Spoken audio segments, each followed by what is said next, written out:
Hello and welcome to the Emerging Purpose podcast with me, Greg Donaldson. And this week I'm talking to YAP. So how you doing, people? Hope you're well out there. I'm currently speaking to you from a beautiful field up in Stanmer Park, up in on the edge of the Downs in Brighton, near where I live. And I'm out with my dog Leonard. And I'm doing a little bit of an Adam Buxton style introduction out in nature to see how it goes. It's a beautiful day. It's a day after a big thunderstorm last night. Absolutely beautiful, cleared the air. It was must have been about 5 o'clock in the morning, and I heard some howling. And I got up and had a look out around my flat, and in the bathroom my dog Leonard was howling because he was so scared of the thunderstorm. So I had to urge him back to the safety of my bed, where he didn't really relax very much. Anyway, that's enough about Leonard. What's going on, people? Been a little while. I've actually turned 50, and I was kind of reflecting on my 50th, the 50th year.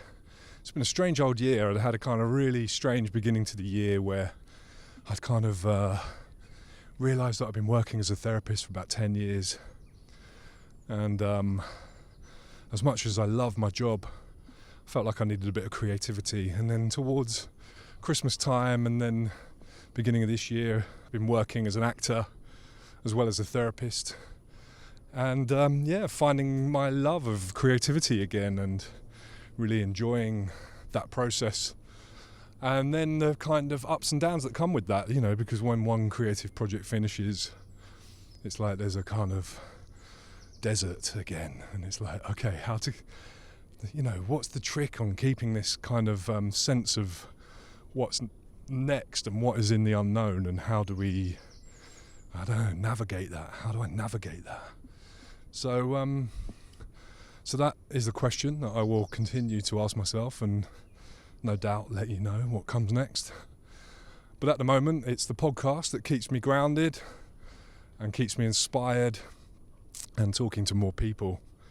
So this week, or this episode, I'm talking to YAP.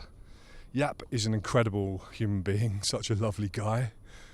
I met him back probably in the 90s, although I didn't know him directly, but we were sort of in the same circles. And I sort of saw his performance poetry, actually, and he was you couldn't really miss him. He had a lot of energy and a lot of attitude. Anyway, he was a poet, and we talked about part of his process.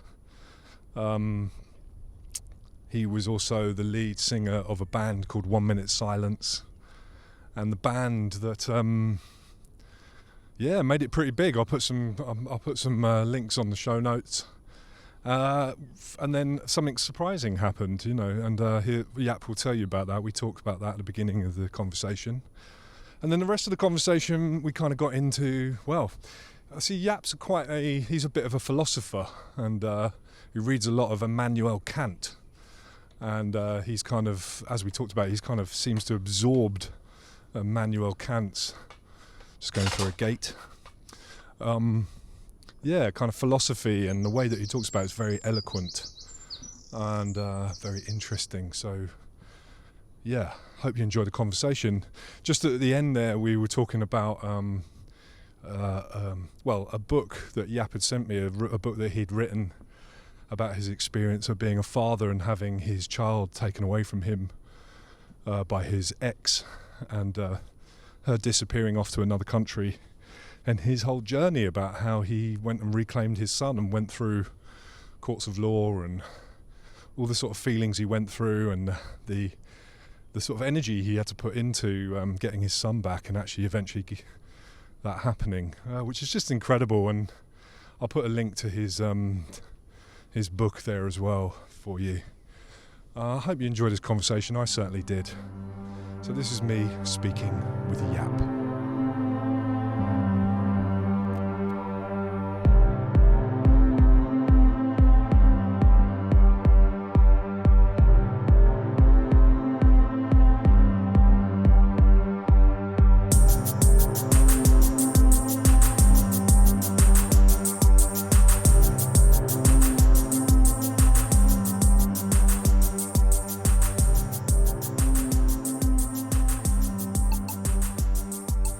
What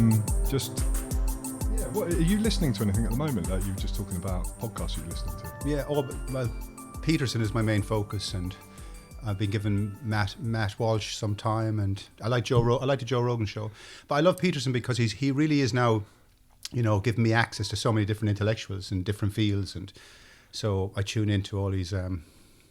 I like his rhythm too. He speaks quickly, and that rhythm of voice I'm able to tune into it. Yeah. Yeah.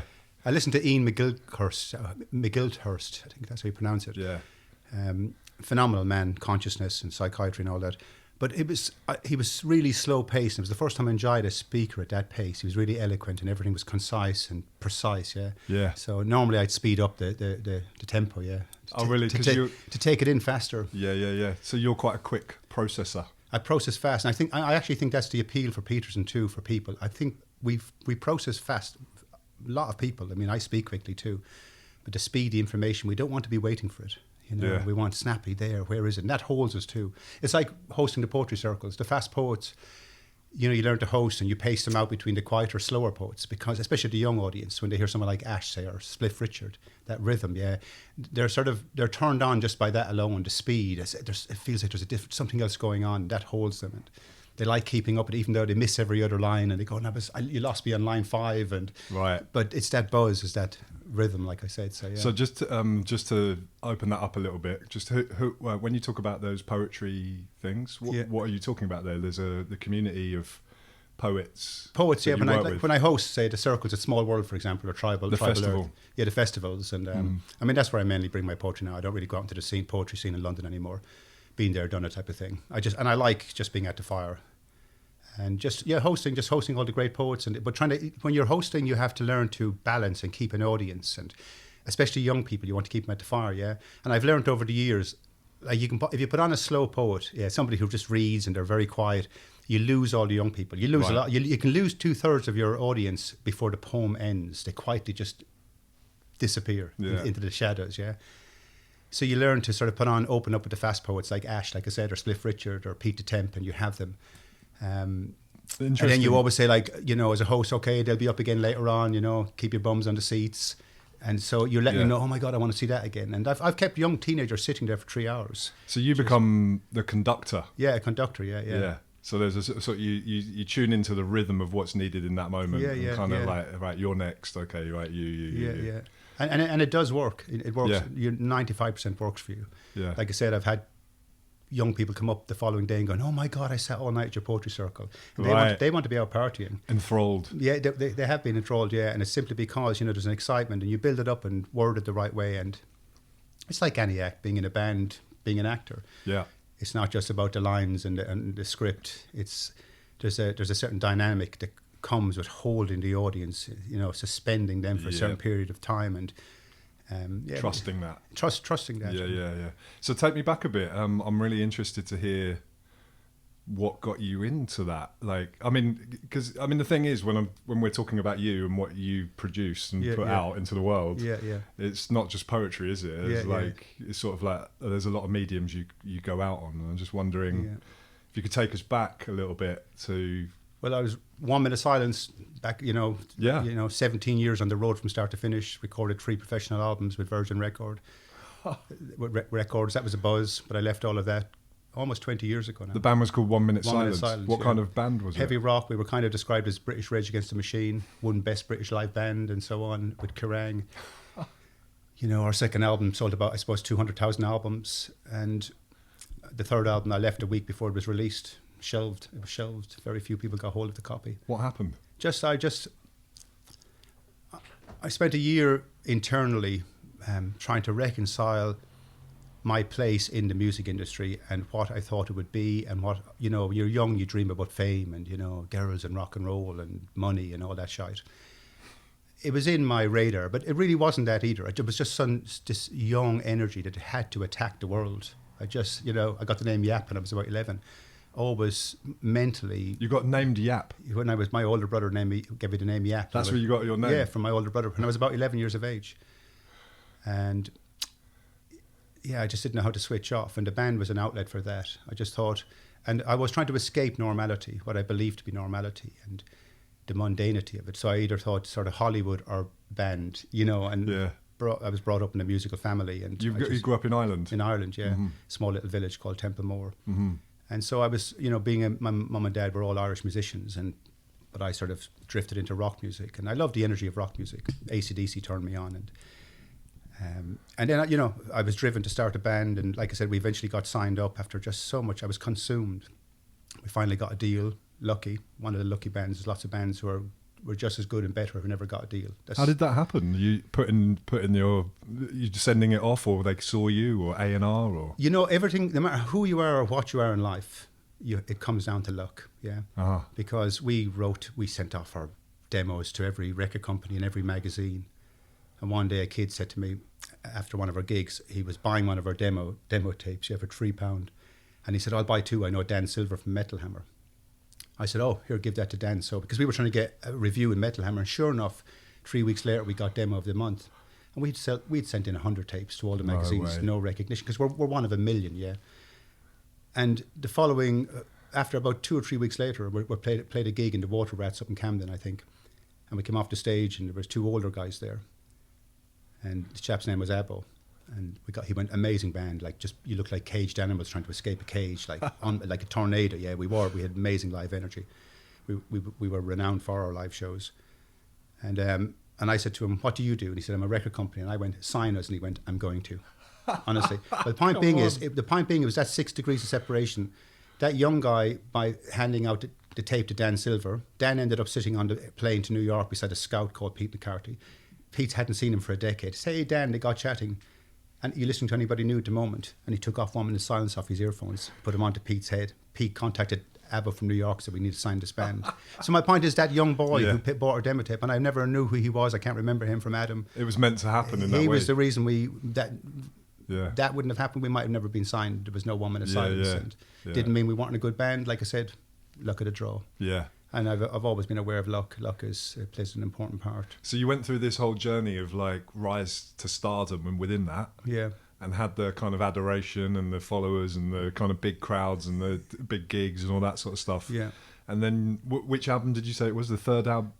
Third album, yeah. Third album, it came out and then you walked away.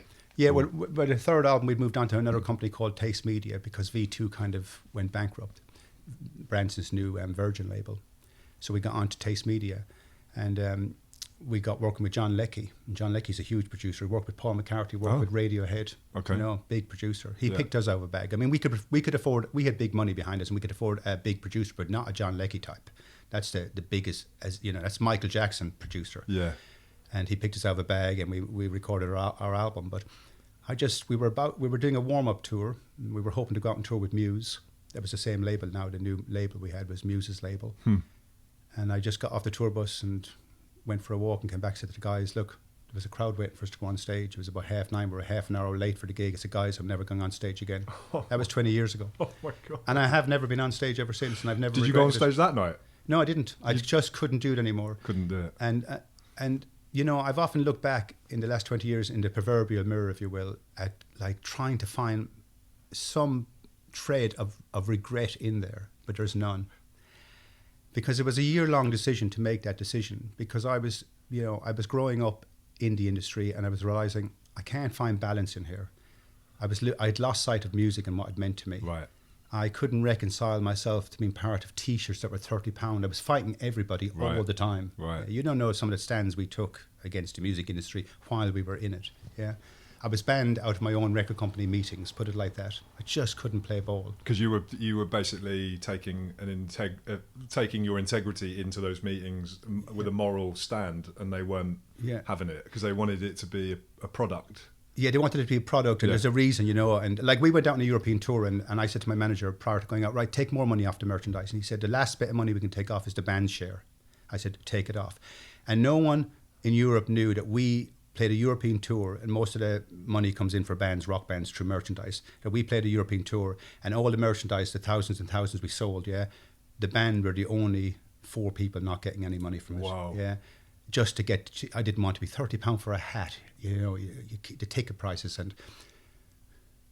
but you know, it was I was moral. I have been all my life, even though I've been an asshole too. But this is where the Asperger's comes into it. Dr. Simon Baron-Cohen, who works in the field of Asperger's and autism, he said, I would describe the male side of autism as pure anarchism. They will not follow the rules. But that's not true. I follow all rules that are real. I just don't play substandard games. You know what I mean? Like, people play games. The world is a game. It really is, and there's well-intended and bad-intended people, and it's all mixed up together in a big mishmash. But it creates a lot of havoc for somebody who doesn't know how to play that way, So truth and how things are, the nuance of language, Yeah. is so important to me. Yeah. What people are saying. I mean, you've always come across as someone who, to me, is like, you're a very direct person in your communication. Yeah. And I've, I've fed that back to you in conversations that we've had. Yeah. And sometimes, I guess, to someone who doesn't know you, that can be quite intimidating. Yeah. That's quite like, because, you say it how it is. That's right. I think the first time I saw you perform was in the 491 gallery, back in the day up in East London somewhere.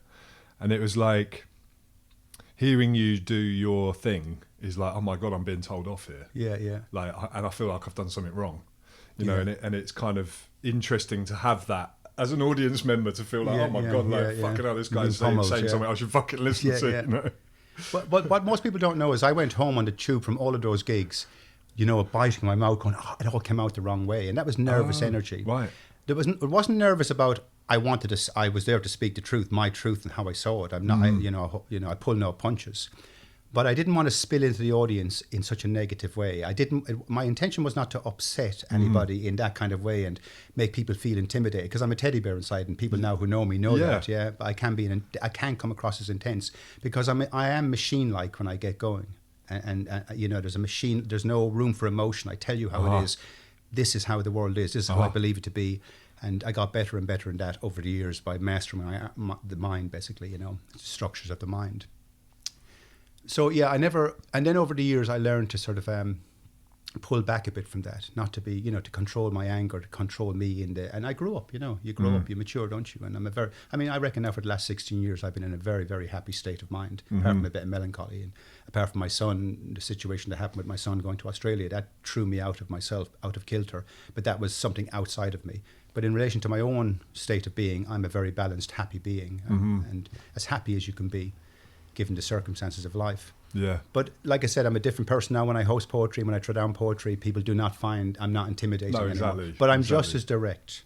I'm just as direct. So maybe there's a balance that you found that's about a sort of, like you're saying, a kind of confidence in you that actually you can relax being you. Yeah. And also I've got a direct message that's going on. So I suppose, sort of just going back to what you were saying about, so you came out of the band, you'd spent a year kind of knowing that this is, the end is coming. But you obviously didn't know how to get out of it. And then there was a stance that you took. Yeah.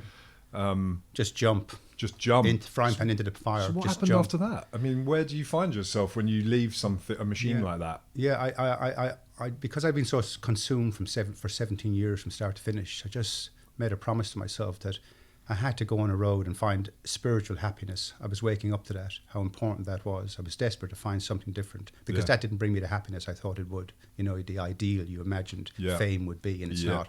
It's just hyper-normality on speed. Right. It's a bullshit. It's as mundane as everything else. It really is. That's why bands become reclusive and drink lots, and because we're not designed for that. You hear the story now, don't you? So many about fame. Yeah. It's just like, we're not designed for it. We're not. Humans are not designed for that. I truly believe that. Another story, but we're not designed to begin. To live that way, and it damages us. And I was bright enough to see it. And I promised myself when I left the band that I would never be consumed again. And I also wanted to switch off for a time, take a year out before I could re-engage. After 3 months, I was getting, itchy fingers. I was, after 3 months, just sitting around. What now? Yeah, just chilling. And I needed, but I knew I was going to follow the philosophical path. I knew I was going to be, I'm artistic. My DNA is artistic, to create, to understand the universe, to want to know, to enter fields of knowledge. That's art. And you know, art is not about painting a picture or writing a song. That's just extension. That's the icing on the cake. The cake is what I'm about. That's the true artist, you know. The true role of the artist is to remind the scientists, don't turn fire into nuclear bombs, turn it into incubators. That's art, that understanding, and how we want to paint and express that and write about through song or plays or whatever medium we choose to drive this internal logos in us, you know, buzzing, this fire inside of us. That's what the artist is. And so that fire, I was never going to be afraid of that. I was never going to have a normal job. I was happy to live in a squat. I was happy to live in a van.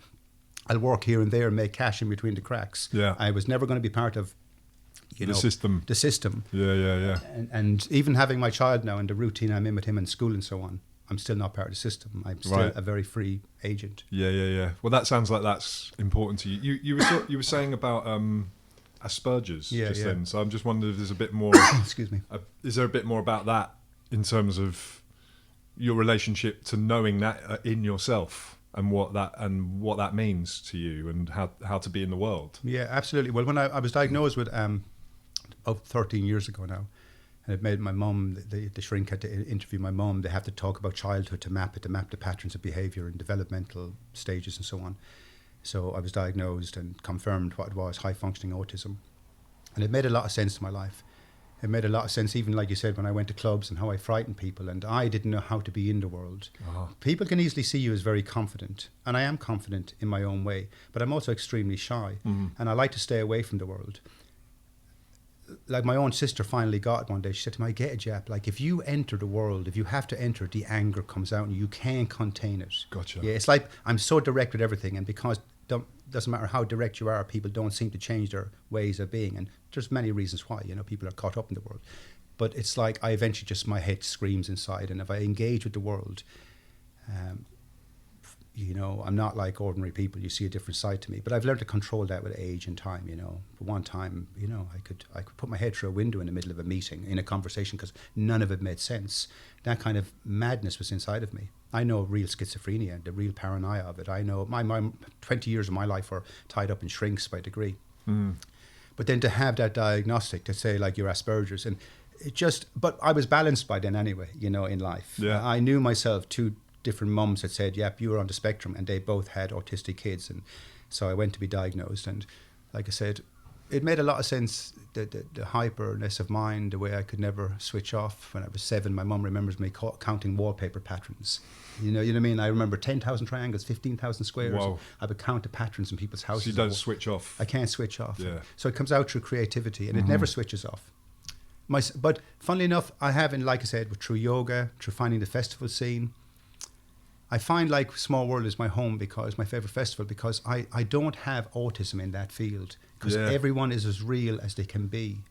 You see what I mean? I do see what you mean. The only place I am not dysfunctional, society is. I function at a high level. I truly believe that. I function at a very, very high level. Society is dysfunctional. You put something high functioning into a dysfunctional cage, you will see what happens. I cannot play that game. That dysfunctionality creates a dysfunctionality in my functioning mind. Gotcha. Yeah. So what is it about Small World then? Yeah. Because I mean, I've been to Small World Festival, and you know, and it's it sort of reminds me of like I don't know, like almost like an archaic revival. You know, there's a community of people who it's not the consensus of reality isn't about consumerism. Yeah. It isn't about like what trainers you've got or how you look or anything like that. It's about people connecting through music or conversation or poetry. I suppose with the use of psychedelics. You know, all of those kind of things. That. Yeah, it's a family festival too. Even though you're very functioning beings. You know what it is? Small World summed up. There's no mask in the field. No mask, right? There's no. I'm not, you know, blind. There's people with trauma there. People with addictions. Most are balanced. You know what I mean? Like they do their psychedelics, but they're all balanced people like we are. They're just balanced, beautiful beings. But when I went in the first time, 34 festivals ago, it's twice every year, and I went in apprehensively, and I found Moksha, our lovely friend Michelle, in the field, and I was getting to know her, and I said, "Oh, can I camp beside you, Moksha?"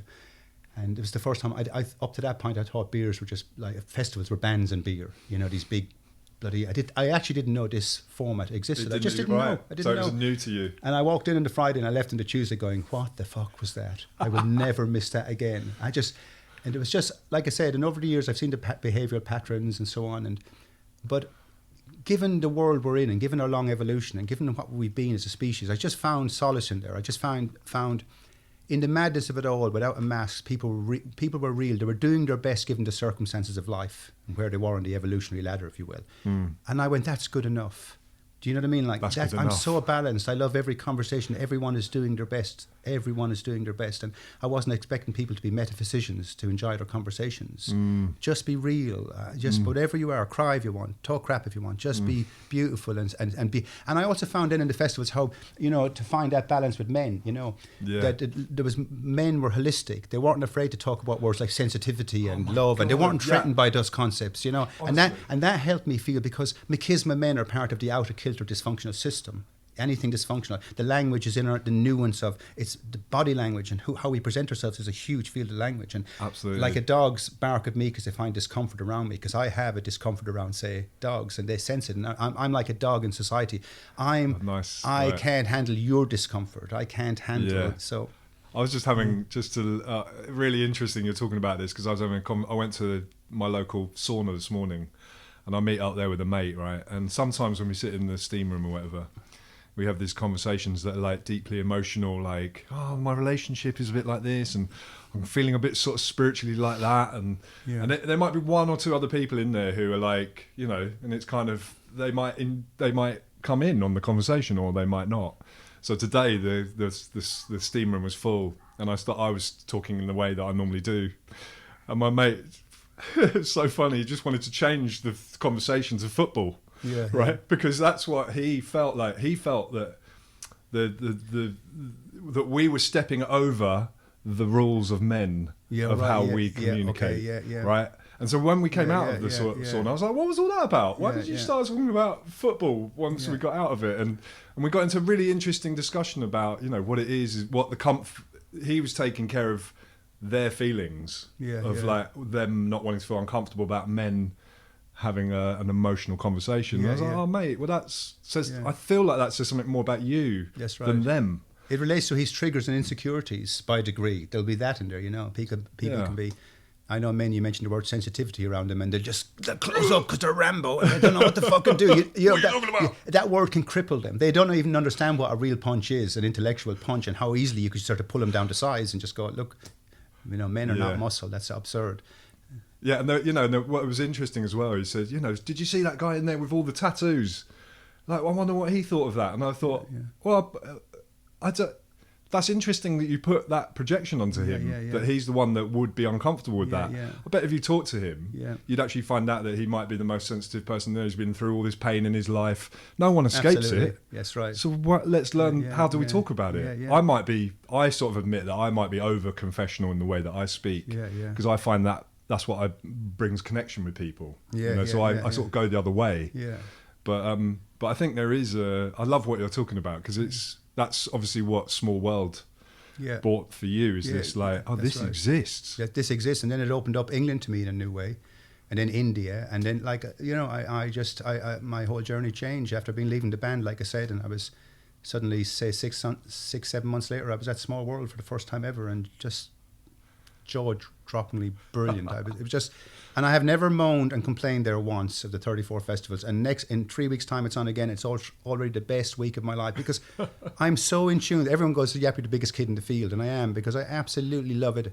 It is, the field is what I love. I don't need to see a band or hear a singer. That all comes to me. You know, all the icing comes. But sit down with people and share porridge and stories, and the madness of people coming in and out. You know, just the absolute beauty. And you just see people, at kids at their best, the interaction of adults and kids at their best, families happy, single mums getting a break. That's the poetry. I pointed it out to one of the poets one night. We're kind of having this debate about poetry, and I said, no, the poetry is what goes on at the fire. the stuff we spout on a Saturday night, say our poems, that's just a representation of what we see here, surely. That's the poetry. That's the real poetry here. Yep, do you need a blanket, or do you want a cup of tea, somebody? Or, I'll lend you a sleeping bag. Or, you know, that's what, beautiful connection. You know, that's what Heidegger was about when he spoke about poetry. Poetry would fix the world, he said, when he was asked, I think it was around 1920. And what he meant was, it's not the poem you write on a piece of paper or the song. It's the poetry, the you know, how we bridge each other. Even the notion of bridge, that we can bridge one another, is poetry.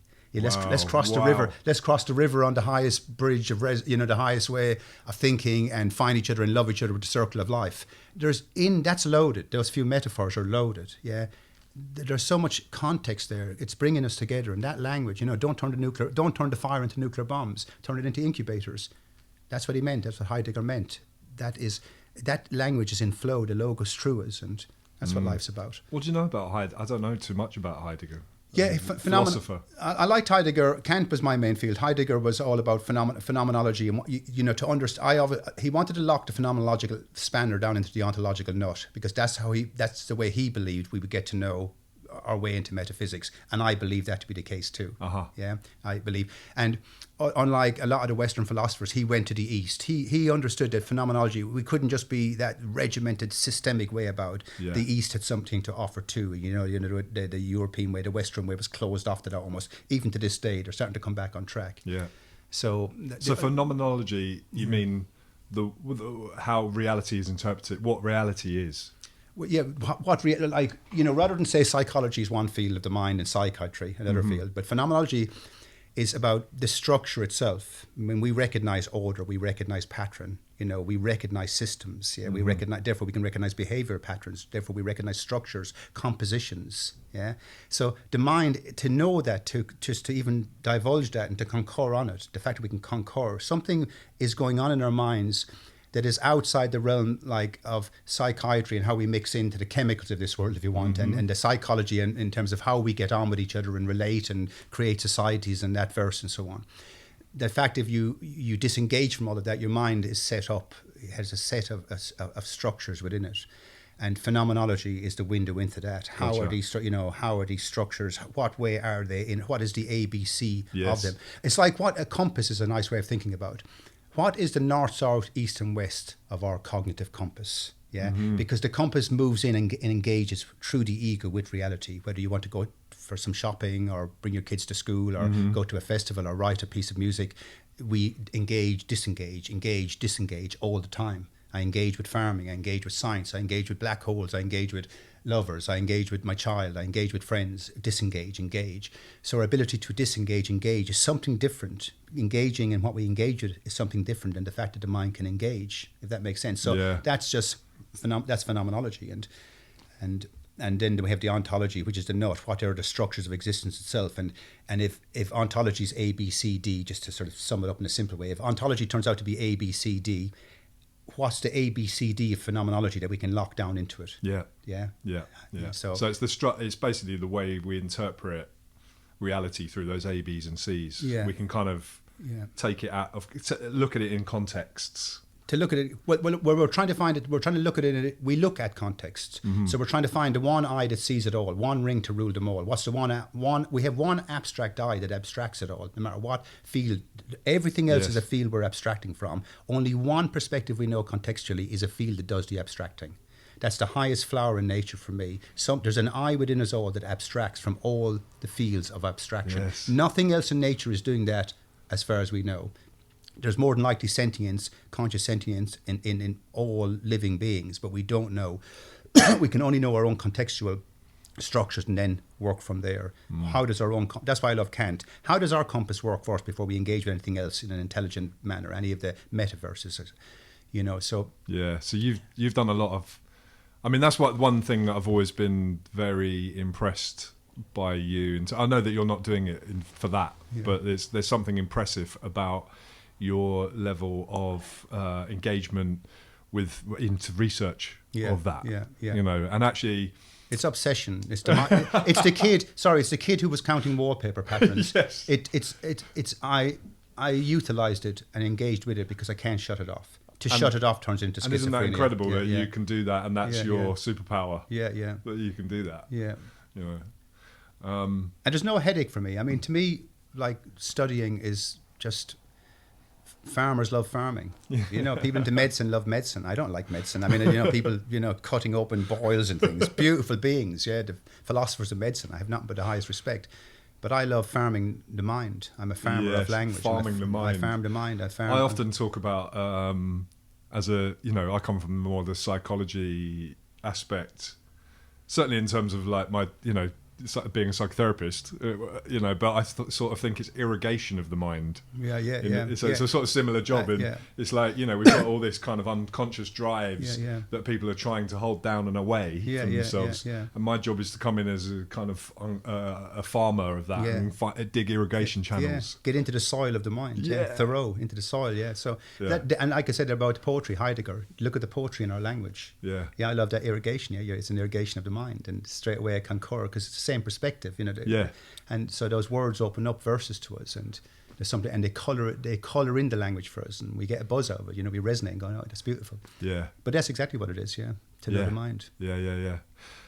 So where did we get to? So you kind of dropped off or dropped out of the band. We went left field here. And I'm just wondering, like, so, and you were saying you got itchy fingers. So what did that look like? How did that sort of present? What did it turn into? Just like I said, just a need to engage with the world. Engage with the world. But I didn't want to be engaged through ego anymore. And, if I wanted fame and all that, I wouldn't have left the band. I had thousands of people turning up every day, and autographs and on TV and all that stuff. I left it because I didn't want to be part of that. But that didn't mean I didn't want to be engaged with the world. I still want to be. So how do you engage with the world but not be associated with the noise of the world? It's very hard. And I indirectly ended up writing poetry. I was turning up at clubs and giving 5 and 10 minute segments. And I went, and I speak so quickly anyway. And when I go in with a chosen subject, I wax lyrical, and off I go. And people were saying it sounds like poetry anyway. So I went home and just wrote out streams of consciousness poems. I just started writing them out, and I found then there's 5 minute little windows into me, and what I had to say were, to utilize that medium of poetry, and to know accurately what you want to say in that 5 minutes, and then. That brought me to circles and festivals. Yes, I see. Getting into there's gigs, the connection. there was a connection. That's how, Paradox said to me one day. Who's Paradox? Poet. He's a poet, Yes. He said to me one day, "Yep, go to Small World, you'll find what you're looking for." And that was because I met him in poetry clubs. So it's all the different degrees of separation. Yeah. But then to be an artist, my main goal was to be a philosopher, to be recognized as a philosopher. I've systemised the human mind. I'm not afraid to brag it up. It's been 60,000 hours study to understand the mind. And I have systemised the human mind to create a single blueprint for the human mind, so we can actually all hold a chord by it and move. Like we all hold a chord by the blueprint of music, the scales. You and I we're holding a chord by the blueprint of the alphabet. It allows us to open up language, and there's no... it opens up like the spectrum of thought, the tools, and psychotechnology. The alphabet is a psychotechnology. And so, but what's the system of the mind? What's the true ontological print of the mind? Is there one? And if there is, then we can all hold a chord by it. Wow. And yet it doesn't change our individual status on this rock, because sometimes people think something can be dictatorial. What do you mean we're all going to live by one blueprint? Well, we all live by the road blueprint, and we all live by the blueprint of dentistry, and we all live by the blueprint of farming, even though it's been skewed and all that, but we're trying to pull it back into its correct ontological blueprint, because we hold structure by it. We hold a chord by the structure of medicine and the structure of dentistry and the structures of getting to space, and we're always refining those structures, one eye to abstract it all and find structure within it. You know what I mean? Yeah. So we hold a chord by the structures of the alphabet, about how we use language, and we all concur and cooperate around certain fields of knowledge. But what's this one eye allows us to move around in a structured manner, irrespective of all the out of kilter variables. People are in chaotic frames, and there's war and there's famine and all that. But we do know we know it's wrong and corrupt because we have a straight line to think with. We couldn't call corruption unless we were structured by a straight line which isn't corrupt, and so on. So like I said, the mind is lined up. And I've kind of digressed there a bit, but No, it's good. I've got a few questions. Because I suppose, well, you got to even name the question in some ways. It's like you have this blueprint. The blueprint, that's right. The blueprint. And it's like, so what does that look like? I mean, is there a simple answer to it? I mean, is it that we all find love and we all feel into our hearts, or is it that we... These are things we allude to. Like, we're all one. Like, if I say to you a piano is one unit, that's correct. Okay, a piano is one unit. Yeah, a whole piano. But of many parts. Of many parts. Yeah. Okay, and that's another statement of it. It's one unit of many parts. Yeah. But that statement is absolutely correct. But it only alludes to the piano. It tells me nothing about the mechanics of the piano and how to play it. Yeah. I can tell you 100 different parts of an engine right now in a car, the pistons and the brake, all the car. But that doesn't make me a mechanic. I just allude to certain things. Yeah. So one of the things we have with mind and what we are as a species, we allude. The alluding to is not, it sounds intelligence, but it's not where intelligence is. It's kind of a surface intelligence. We're all one network. That's an intelligent statement. Yeah, like the mycelium. Yeah, we're like a mycelia. It's a good analogy, but we're all one connected network. It's all one consciousness, one head, one collective head. That is absolutely correct. Yeah, right down to the quantum realm. We're starting to understand it. But that statement of alluding to tells me nothing about it. Yeah, it tells me we've all evolved. That tells me nothing. You still have to go into the structures of evolution to understand what that field means. So saying we're all one conscious head is correct, but that tells me nothing about what that conscious head is. So when we entered this, one of the things about Kant was he understood that when we entered the field of mathematics and the empirical garden, if you will, the form and physicality, we had axioms that would allow us to walk us into these structures, the axioms of mathematics and the rules of inference, if you will, the axioms of medicine and science. But there was something tangible about that field because we could pick it up, we could reduce it, we could cut it open, we could dissect it. It was in front of us, right? But how do you find a mind, a ghost in the machine? How do you find something that's invisible and it's not tangible to us through the sensorial conduits? How do you find that field? How do you begin even to start contemplating what structure is in it, okay? Yeah. So Kant went on that journey, began with intuition, the mind intuits, let's go from there. That was the first step and off he went. Anyway, I won't go into Kant because he's in me now anyway. Right.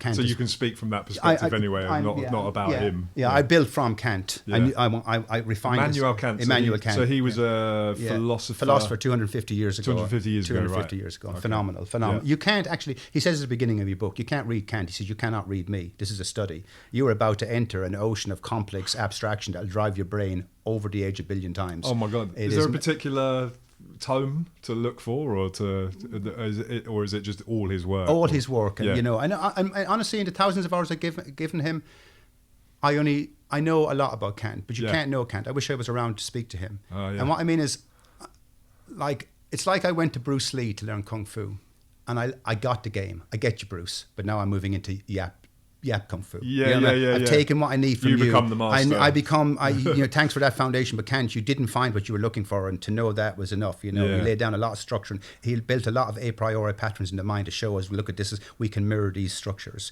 And I did, and I went, thank you very much. I know now how my mind is working. Nobody ever taught me one time, like, Yap, you're looking at axioms. Nobody had that language to tell me when I was growing up and got lost in a band, Yap, what you're looking at is through a phenomenological lens. I didn't know these were subjects. I thought I was just some kid thinking the wrong way. And what the fuck am I thinking about? There was no one to guide me and hold my hand and take me out of that darkness of youth and into where I am now. I had to find my own way, and Kant was my savior in that respect. But I've built from there. So what would the blueprint look like? The easiest way is to explain, to show you a few modes of the mind, okay, that allow you to engage with reality. Yeah. Like, for example, the most basic one, addition. Yeah. Most people associate adding with adding up their pennies, adding up numbers. You add up your way to the airport. We add up World War II. We add up capitalism. You're adding up the conversation with me right now, and I'm adding it up. See, adding is a phenomenally huge mode of the mind, and its utility is not just for adding up pennies, okay? It allows us to add up evolutionary perspectives. That's a phenomenal superpower. Just adding alone, just to give it that kind of time, that mindfulness, like to think with adding. Addition is phenomenal. Incredible. Subtraction, right? Also consistency or composition. To understand something is composed. It has a composition. We infer composed parts. Okay, so the composition of World War II, the composition of farming, the composition of psychedelics, the composition of all the different compositions we can go into and compose our minds around. See, we can flow like that just with composition. Okay, so composition, precision, to be precise by something. 2 + 2 = 4. To be precise by the fact that adding isn't just about adding up numbers. There's precision in that in its composition. Okay, so see the way I can move around these concepts like this, right?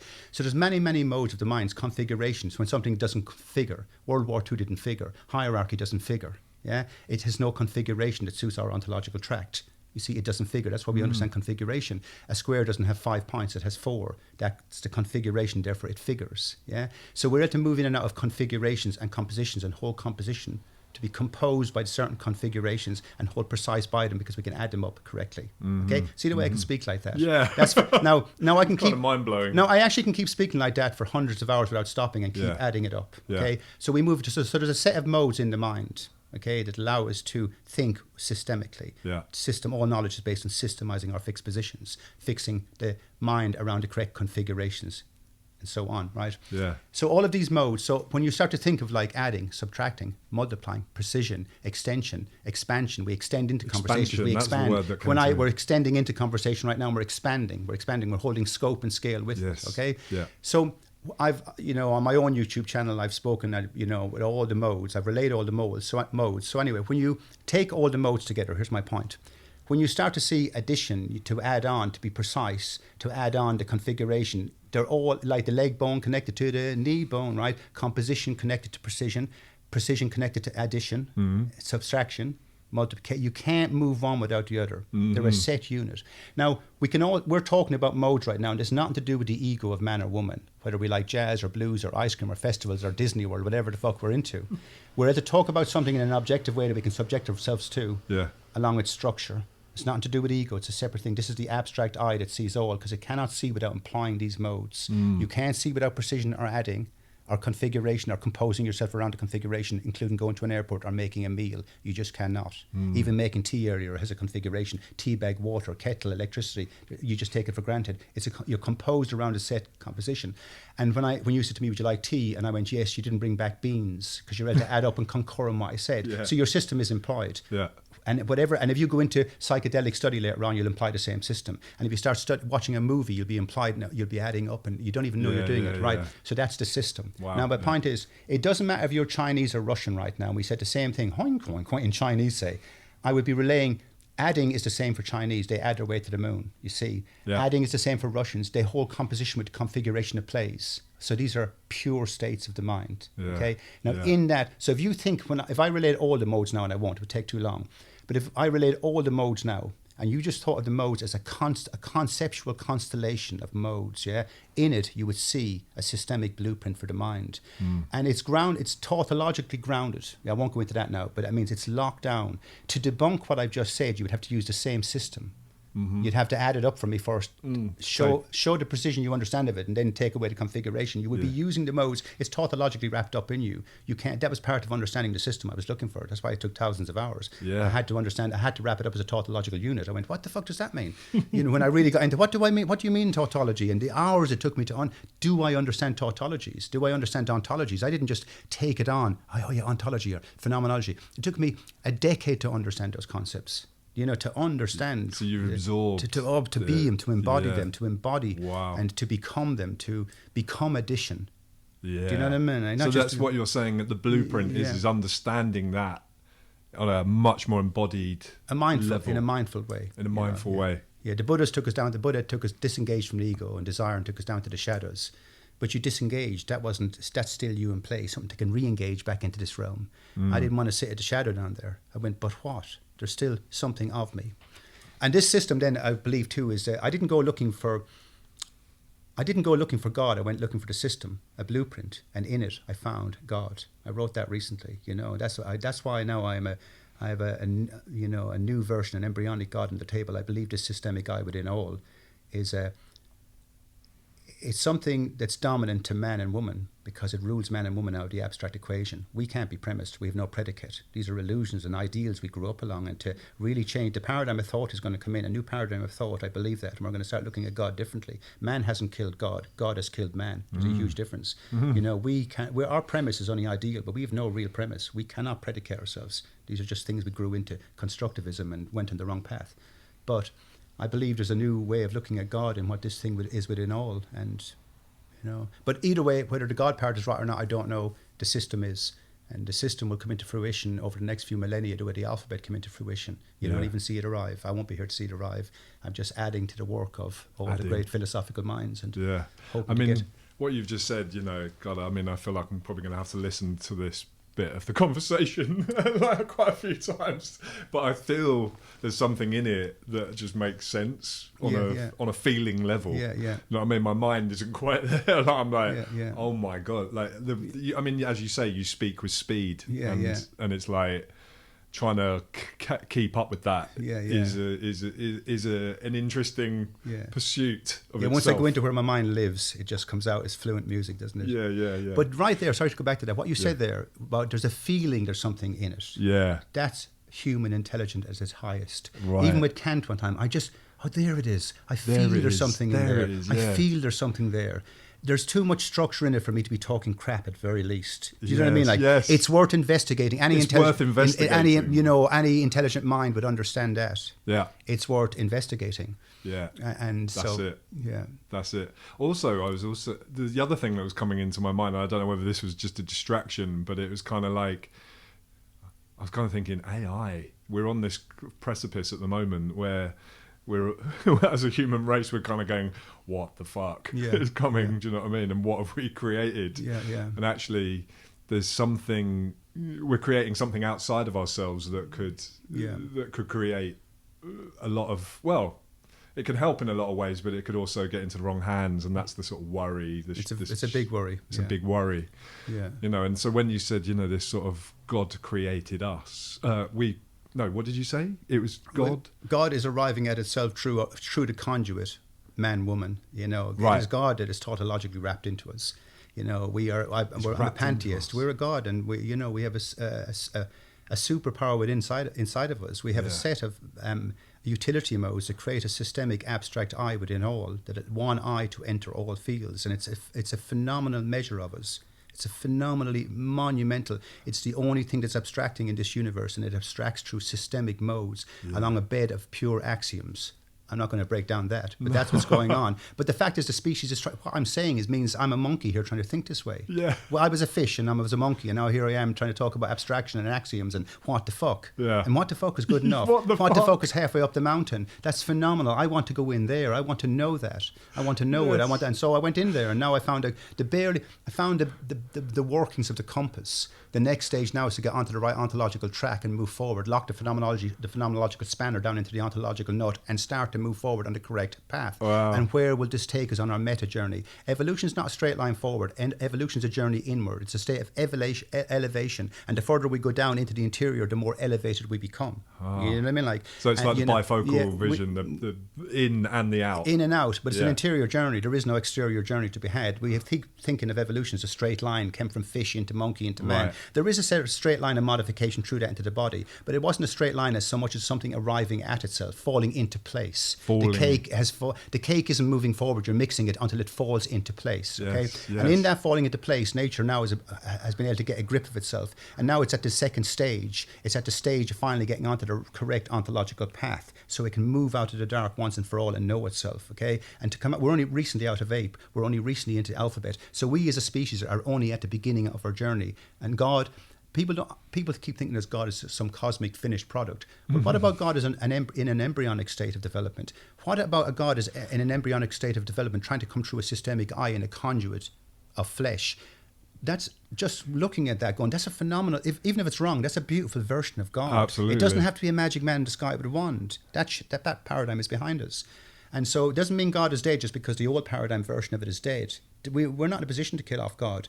I don't know if there's a God. I know there's a system, but the system has given me a new window into nature, and I'm like going like that's monumentally, that's off the wall. What is this thing within us? That's amazing. And I believe it'll come into fruition over time. It makes me think of nature, how nature is. Yeah. We go through these seasons, and it's a repetitive cycle in terms of.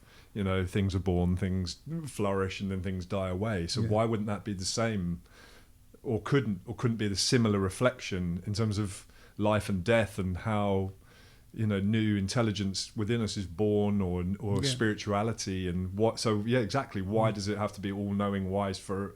Yeah, that's right. That it's collective. Why wouldn't that die away and be reborn again, and trying to find its way out of the dark? And isn't that a beautiful version? Yeah. And also, we're all trying to, we don't even know how many dimensions we're tied into. Well, we don't know. Exactly. We're baby species. We're starting to learn. The first step is to systemize the mind, see where the mind can go.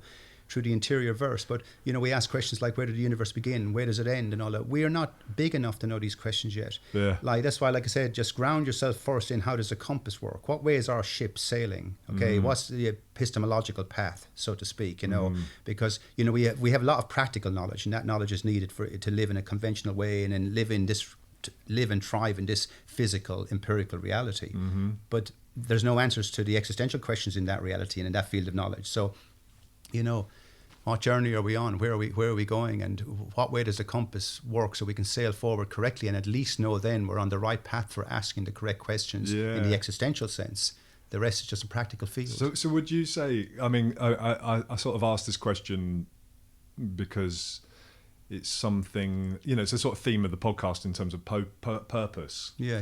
You know, and I've had many different answers about what purpose is. Yeah. And what and whether it actually means anything or whether it's useful at all. So I wondered what your take on that might be like. Yeah. Well, what's meaning? Trying to give meaning to.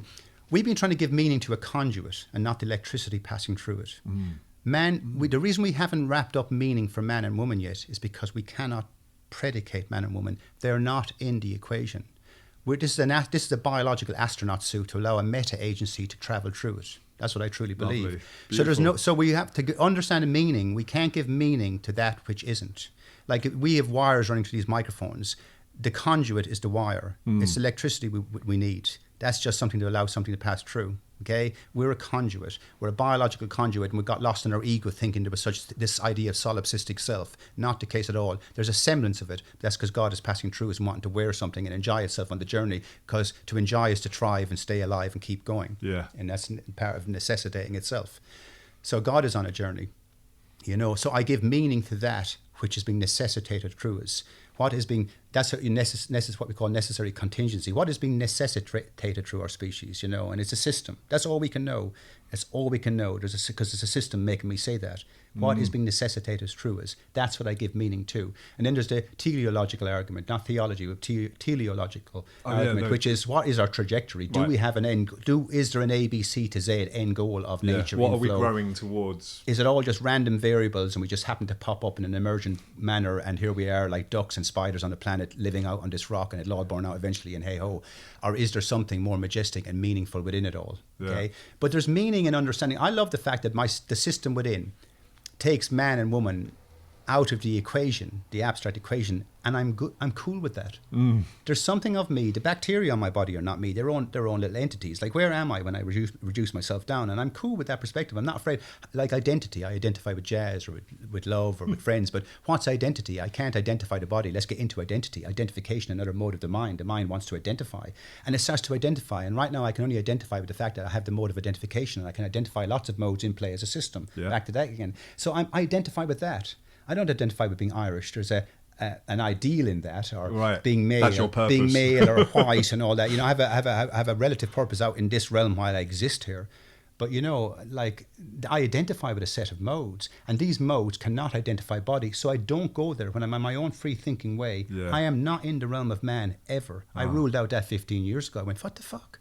Like, what does that actually mean? Like, I don't just go, oh yeah, man, you can't find a predicate for man or woman, so you can't premise it, and it sounds cool. And I literally am like, huge, monumental. What the fuck does that tell me?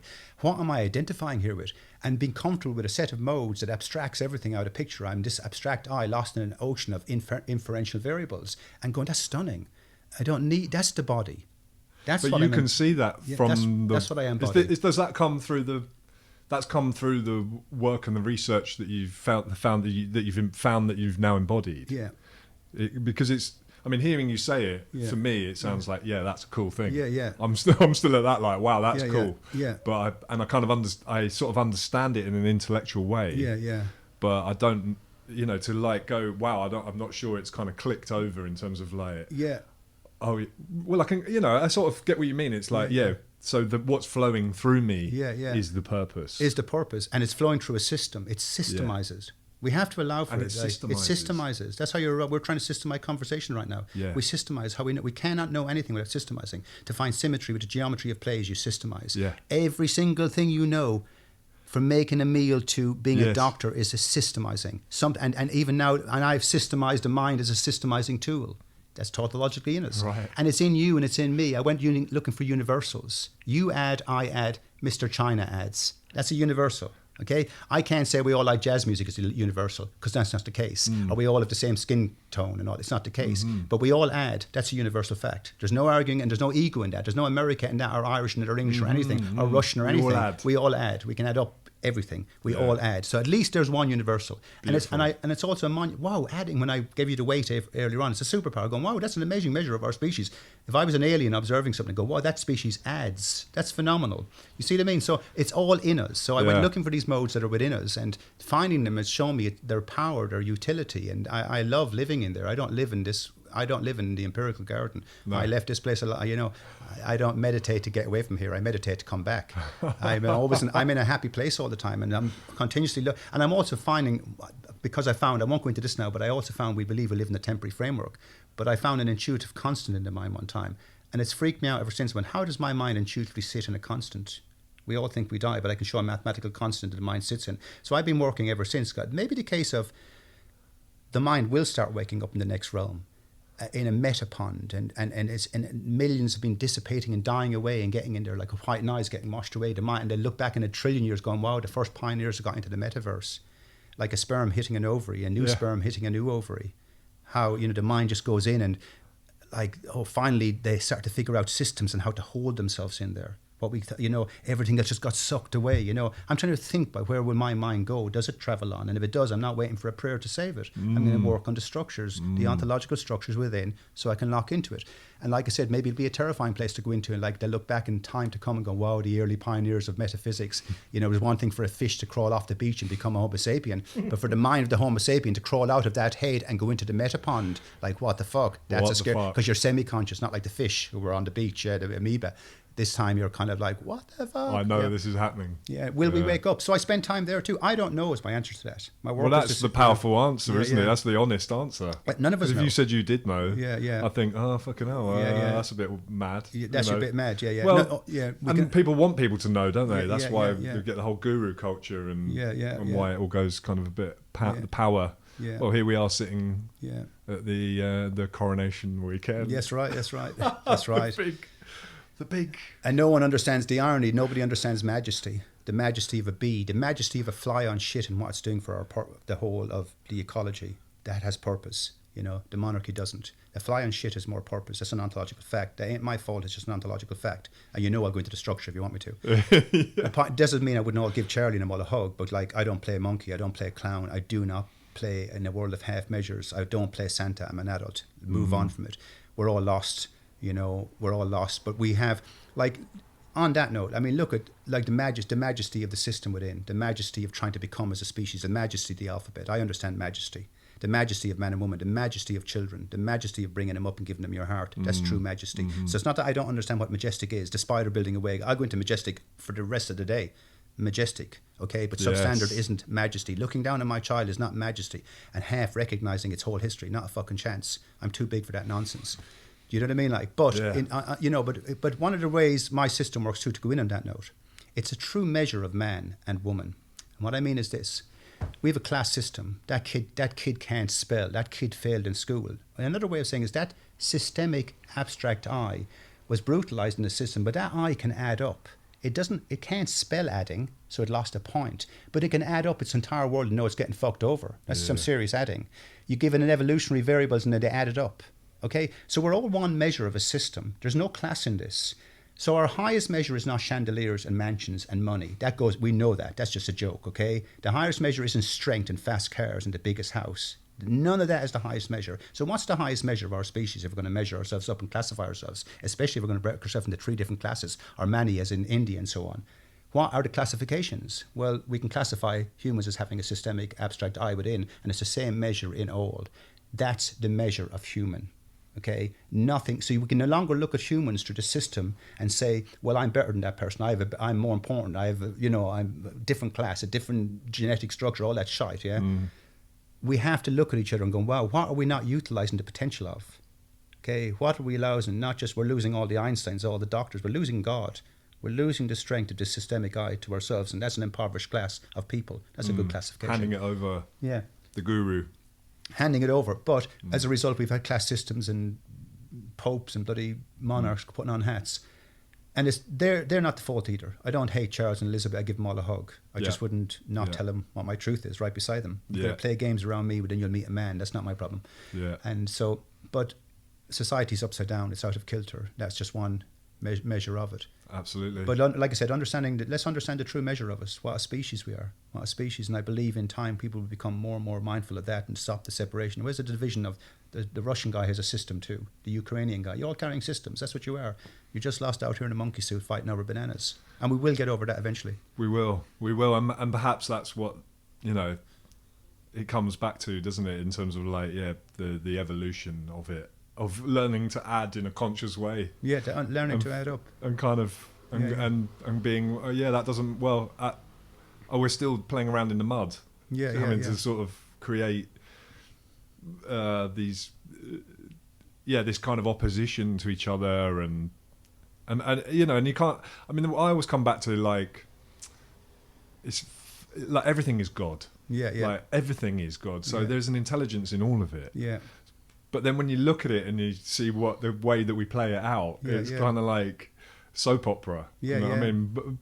Because God is out of kilter. God is trying to evolve out of a monkey brain. Right. There's no, you want to start learning the piano today, you have to start da da da da da da da da. You're not going to play Mozart on day one.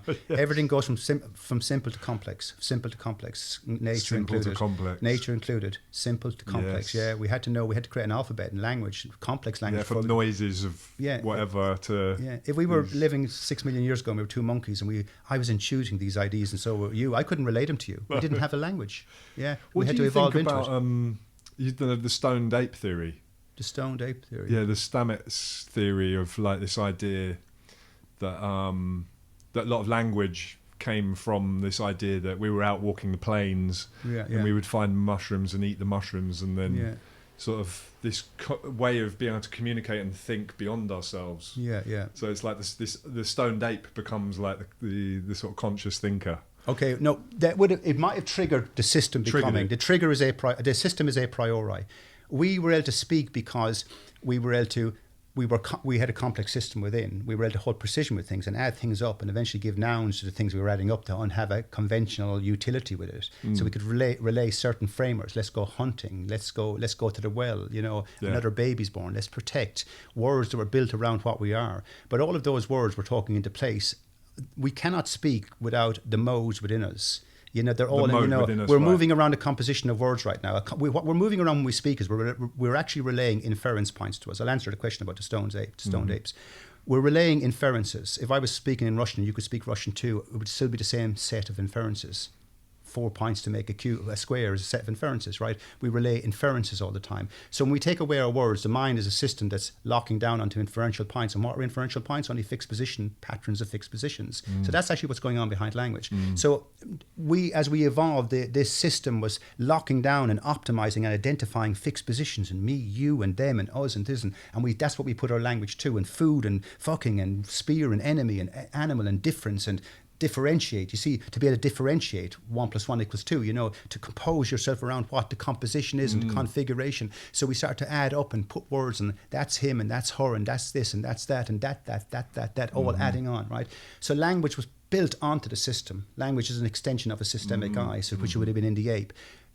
Would psychedelics, mushrooms, all of those things have triggered our species? 100% they play a part in our development. How could they have not played a part? They still play a part in our fucking development. Yeah. Do you know what I mean? They absolutely are. They're part of us. We know it. We're monkeys. We're not afraid of that. The madness of it. There's something beautiful about us that we do want to jump in. Like, what's that? What'll it do? Where'll it take me? Give me that. And you're pioneers of that verse. To know, not to know. Yeah. So. Yeah. So I believe language came out of system. That's my point in the system. And I suppose consciousness, part of that journey mushrooms trigger that and help maybe with the evolution of it. Yeah. Because it helps us see it. Yeah. But it's not it. It's not it. Yeah. It's God coming up through the monkey. And language is attacked to God, and we create a language for out here, but now we're creating a language for in there. And Yeah, so it's and you know, on all of these structures I'm just waxing with, like I can back I can back them up with just endless hours of abstraction. Yeah. You know, that's the kind of homework I had to do, you know, to build. Where do you've got a channel for that? I've created a channel, it's New Paradigm Fish, and stripping it right back. If you type in I'll that, put a link to that. Yeah. You know, if people were more interested in getting into the detail of that. Yeah, I try to give a kind of a glossary of all the modes and just to break it down. And but it's hard. People can get ideas from it, and they can get a little bit of stimulus, and that's beautiful too. And that's what we do. We're all filled with loose ideas. We're all a bag of loose ideas, and you know, science is a bag of loose ideas. Yeah. And so, but other people just, you know, if I wake up a new Kant, if I wake up a new young person, you know, eventually just adding to that track that we're on. And I suppose it's interesting because I mean, I don't know what your thoughts are, or if you have an opinion on kind of archetypal, working with the archetypal. Because that seems to be a big theme in my life, where I'm kind of, even when I'm acting in a play, I'm not just acting in a play. There's archetypes being channeled through, and I trust to listen to what the messages and lessons of that are. And then that sounds a bit magical or magical thinking, but for me, that's what I've created in my life in terms of another amazing ritual that I can engage in to give me information about what I'm learning in my life about myself at that point. Okay, what you're orientated towards, is that what you mean with the archetypes? What kind of an archetype would you see? Give me an example. So for example, recently I've just done a play about, I was telling you before we started recording, about a guy who woke up in the Pyrenees, who's forgotten who he is. And it's kind of a little bit like the archetype is about, you know, who are you when you, so the forgotten, if you forget your personality, like who are you and how have you acted in the world? Right. Have you, so it's like the cleansed man. For instance. Yeah. So how that would show up in my life is like, the ending of a relationship and the chance to start something new and to think about life or connection with others in a different way. So there's like a death and a rebirth. And I can let go of those old modes of being and add up and expand into my new understanding of myself through the sort of channeling the archetypal theme. You know, and that. And I honestly, I absolutely see that. And I because I've been so lost in my system and axioms for so many years. Jordan Peterson has been refreshing for the whole world, as far as most people. He's got a lot of enemies, but they're missing his brilliance. But the archetype, you know, it's not about, he said, Jesus Christ or the Buddha. These were just the archetype. The highest representation the mind was designed to orientate towards. So how the mind was designed to orientate towards. You know, the highest. So Jesus was somebody like, we all, like, none of us want to be seen as bad people. None of us want to be seen as thieves and crooked and corrupt. Even the crooked and corrupt people don't want to be seen that way, unless there's psychopathy there, when they don't care. But we all want to be seen. So there's something we are orientating towards. There is. There's a narrative we're built on. It's not just a case, this is my opinion that I think we should be moral. I'm built onto it. Like, it's not just my opinion that you add, you're built into it. It's something you embody. You have hands, you embody that. You pick things up. You can't get out of that. It's not like, oh, that's just your opinion, Yap. That is what we are. Or, you know, most people don't understand what opinions are. Whether you like jazz or blues is an opinion of nothing. You know, what do we opine about? What structure, you know? So yes, so what way are we orientated towards? So we like the idea I could be a better man, I could be a good in my community, I've been a good parent, I've been a good friend, a good lover, a good partner, a good son, you know, a good brother, a good, you know, uncle. And and there's something that's innate in us. That's a priori. That's where we're going. And so there's certain archetypes represent that in us, and the ideal, and, you know, to be honest, to have integrity, and then there's stories, you know, to fight your own personal dragon, and this narrative. That's one thing that's fantastic about Peterson. You know, the left cannot just kill off the right and not bring a meta-narrative. And he's correct. I don't believe in left wing and right wing. I'm the whole bird with a broken wing trying to struggle forward. That's what I believe we are. But for the sake of, but the left has a stance against all the corruption, the hierarchical dominance corruption. Pull it all down. The religious, pull it all down. They've oppressed us. They've brutalized our species. They've corporations. They've turned into monsters. Fuck them all. And there is a sense of that, and it's justified. But we can't just pull it all down and then go, what? We just threw everybody off the Titanic. Now none of us are sailors. You see what I mean? Like, what's our meta-narrative? What are the archetypes we will teach children to live by? And it's so important. We can't just kill off God and now there's no cohesion. You know, there's a niche I was So about we go into too. chaos, We go or- into chaos, into nihilism. Fuck it all. It's about me. Who the fuck are you? Why should my feelings stand? My feelings stand. My authenticity is my bag of feelings. Well, in that case, the Nazi has a bag of feelings about a Jewish person being a rat. They stand too. We end up and we need a cohesion, a narrative, a meta-narrative, a spiritual narrative, and the archetypes are a great way of presenting it to people. Yes. Yeah, Yeah. I'll be building them into my son. I always am, you know. Yeah. So yeah, 100%. That story is necessary, and a story that guides us, that orientates us that's it, isn't in it? a certain direction, Yeah. away from the chaos. And it's interesting to be able to look for it, and I suppose that's what I do as a therapist. Really, is like it's for years I've been saying that being an actor is the same as being a therapist, right? And actually, recently, having stepped back into acting, I've realised that that's not quite true. That's not quite correct, Right. because really, being a therapist is more like being a director, in terms of like you're describing the archetypes that are coming through and helping your client or person that you're sitting with to recognise that and either embody that and go with it rather than try and push it away. So you're sort of more of a describer or storyteller or director in that, whereas the actor is like directly channeling it for you to look at. It's and it's like almost a reminder. It's a reminder, a window for you to remind yourself. Whereas the therapist is different. You are guiding, you're guiding person into their own embodiment. So it's been really helpful to sort of define that. And I suppose coming back to the artist, I mean, it's another label, isn't it? I mean, you're saying you've got it flowing through you. And I just wondered what, you know, is there something archetypally connected with that? I mean, or is it more of just this energy that flows through you that you find it's about needing to express it, needing to get it out? Well, I mean, why do people need to farm the land? And, you know, people who are farmers love farming, don't they? Yeah. Like I said, people into medicine, they love, you know, gooey things. They do. They do. They just love it.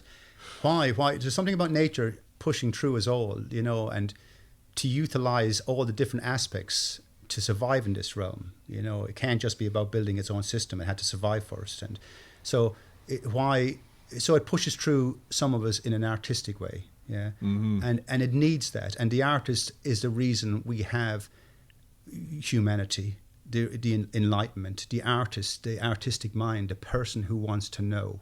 You know what I mean? Like the person who wants to know. Yeah. It's not about anyone painting, you know. None of the Picassos just wanted to paint pictures. What is it? What are we? Where are we? Where are we going? And we pull everybody up on that. Like, we pull everybody forward. We write the books to suddenly get into young people's heads who go on to become the revolutionaries, the Malcolm X's, the Emma Goldmans. Why? Because the logos through others influenced them. You know what I mean? Like, influenced them to keep going, to keep reminding how beautiful we are. What are we? That search, that endless search.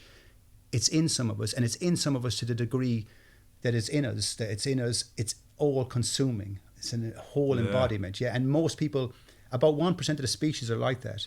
Is it only 1%? Only 1%, you know, are actually true artists, And everybody writes a poem on the back of a piece of paper. Every kid paints a picture, but the majority don't keep doing it. They just, oh, look, I wrote a little poem today. But the true poet chases the word, chases the knowledge. The philosopher, you know, chases it down the rabbit hole to know it, you know, whatever angle it, you know, it jumps onto it just chases it all the time. It never gives up.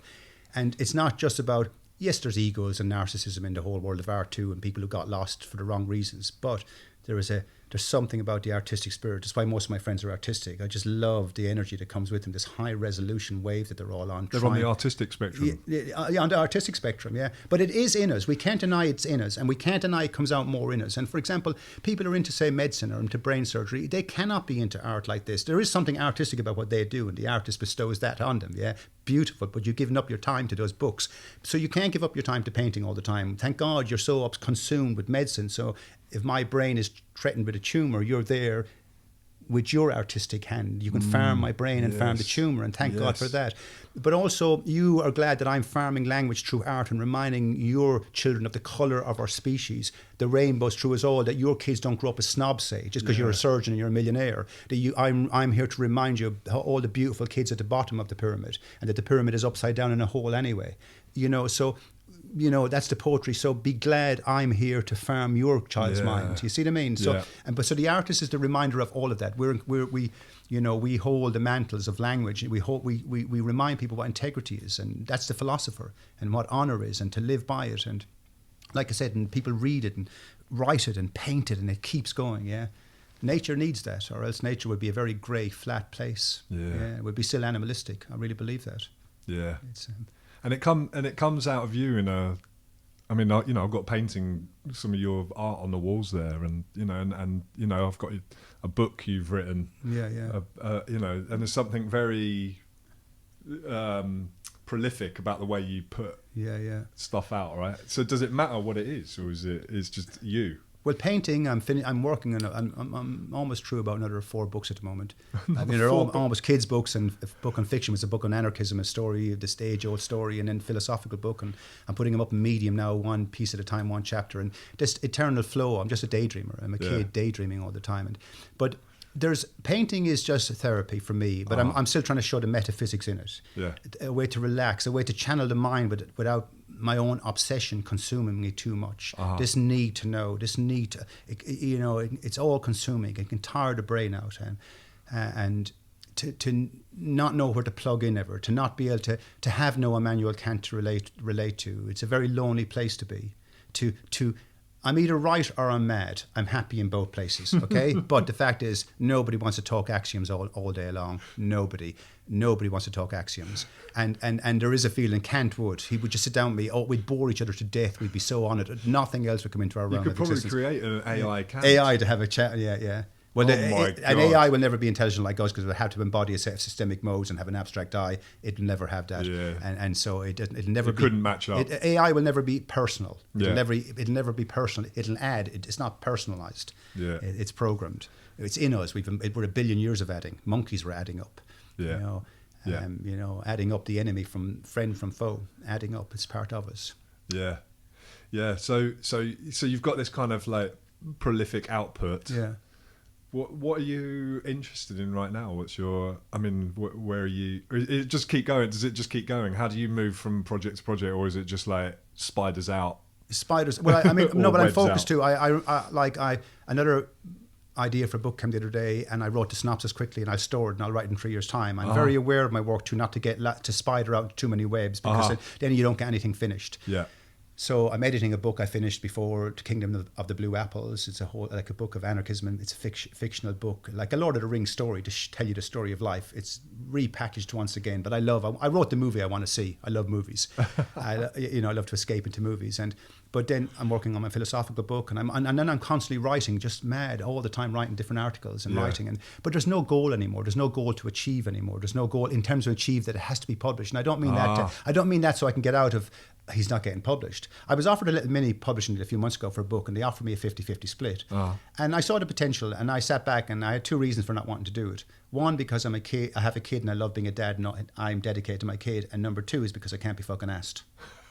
I'm not touring around the country talking about a book. I put it up on YouTube, and if it sells, fabulous. And if it doesn't, I won't stop it if it sells. But I'm not connected that way anymore. Because that's your thing about going back to the band. It's like you don't want to be part of the machine. I don't want to be part of, and because I am actually genuinely too happy. You know, my son is happy.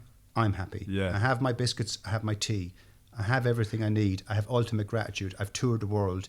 The satisfaction I have in my life has come from being able to sit down in a chair and just be, no matter where you are in the world. And I am that person. I'm very happy. Now, don't get me wrong. Sometimes I do miss being around a circle of people, and I have very few places to go to, you know. For me to go out into the world, I have to know the circle I'm going into. I have to know their energy. It's so important to me. I have to know that. So I do spend an inordinate amount of time on my own, which I like that too. But sometimes I do miss, like when I'm at Small World, I don't ever want it to go away. I love just coming out. I love you come out of your tent and there's people there, and there's something beautiful about them. All people are beautiful, but I feel there's some in a different frequency, and I just get on better.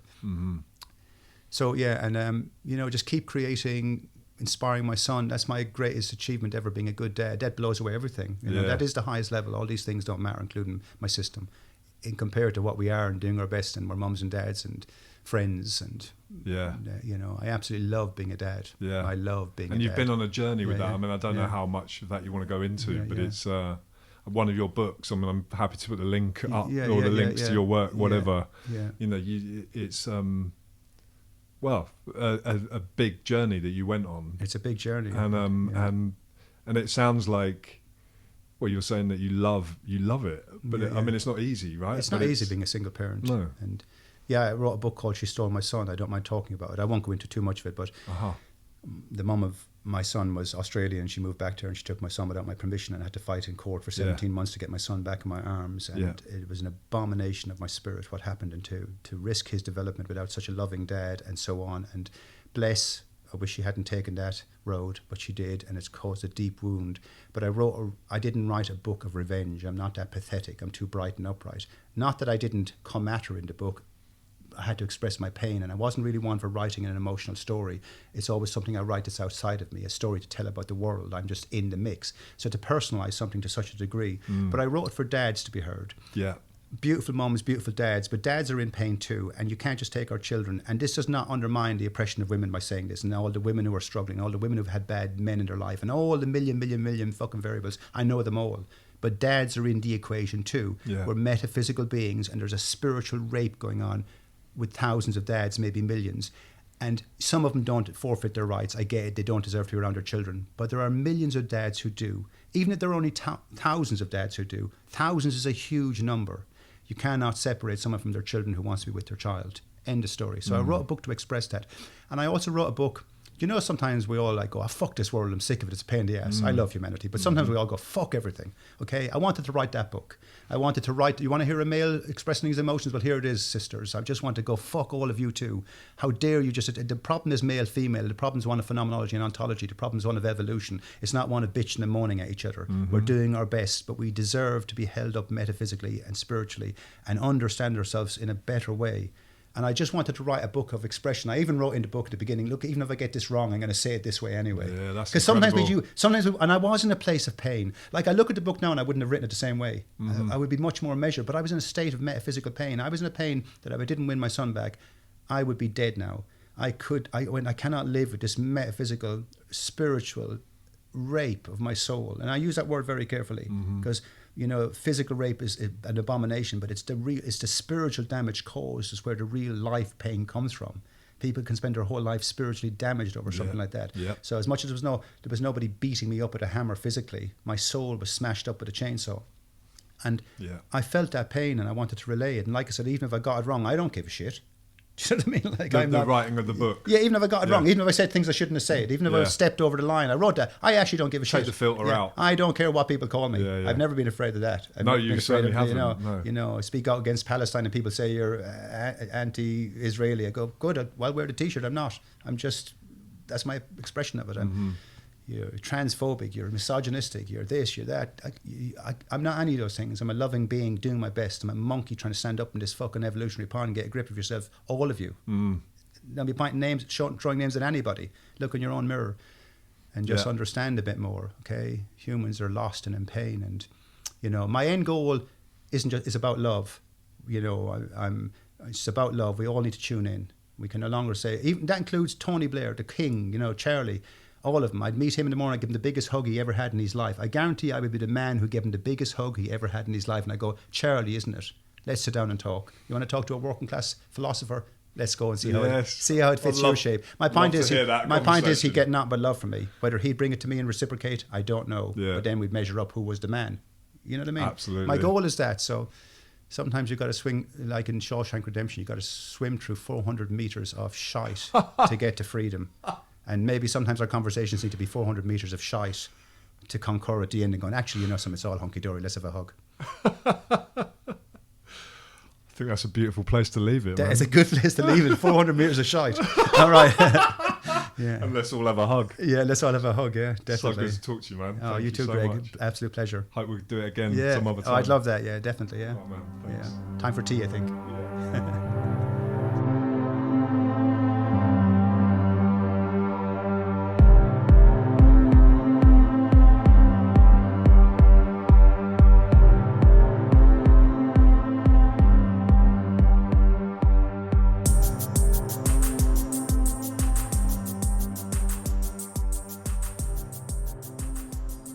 So there we go. that was me talking with YAP. Thank you so much, YAP, for coming along and having a chat with me. That was quite an intense conversation, I'm sure you agree. And I hope to have another conversation with YAP at a future point. Anyway, yeah, I mean, there was that bit, when we were talking about the coronation and he was talking about the majesty, something of that really stuck with me, it's like, how do we find that? It's like, if you think about purpose and you think about the spark of creativity and you think about majesty, it all kind of lines up, doesn't it? There's something about not going to sleep on the divine spark, and what creates that sleeping place is like, well, I don't know, I've been doing a lot of reading recently about the kind of divine feminine, masculine, and there's this sense sometimes in myself, I get it, where I kind of need to feel like everything's planned and everything's laid out before me. So I get this kind of sense of safety of like how the day's unfolding and how the week's unfolding, how the month and year is unfolding. And yet what that seems to do to my life is kind of make me go to sleep a little bit and kind of close everything in, because it's a kind of very masculine trait, or typically masculine in terms of like planning and going forward and moving. And there's this sort of invitation to ask the divine spark or the majesty to come in through this balance of the masculine and feminine that creates more of a sense of the unknown. I mean, as I'm talking to you now, I'm just walking through this beautiful forest, this woodland in Stamner Park in Brighton. And I don't know, I just get this kind of sense of like some of the trees are just offering this majesty, because they've stood here for 400-500 years. These beautiful kind of beings, they kind of almost have their own characters, and they hold majesty for sure. They hold majesty. Anyway, I'm going to continue my walk and I'm going to continue throwing this stick for Leonard. And I hope you're having a nice summer, or I hope you're at least treating yourself well, even if you're not feeling too good. I mean, that's the key, isn't it? As long as we can kind of accept the weather conditions that come along emotionally and not fight them off. And I look forward to seeing you on the next episode. And you take care of yourselves. I'll see you soon.